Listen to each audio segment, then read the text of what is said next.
basahin natin ang Ebanghelyo ng buo upang makilala natin ang persona ng ating Panginoon at ating maintindihan anong uring pag-ibig meron siya para sa atin.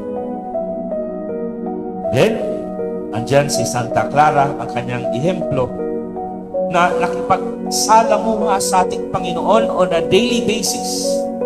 Nagbabasa ng Ebanghelyo, ng banal na kasulatan, but at the same time, nagdarasal sa harap ng Eucharistia.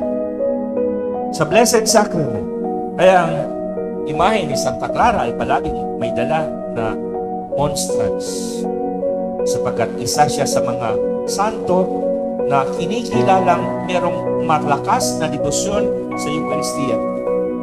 Sapagkat ang Eucharistia ay presensya ni Jesus, na kung tayo ay magbibigay ng oras at panahon sa pagdasal, pagdarasal, pagninilay-nilay sa harap ng Blessed Sacrament, tayo ay matulad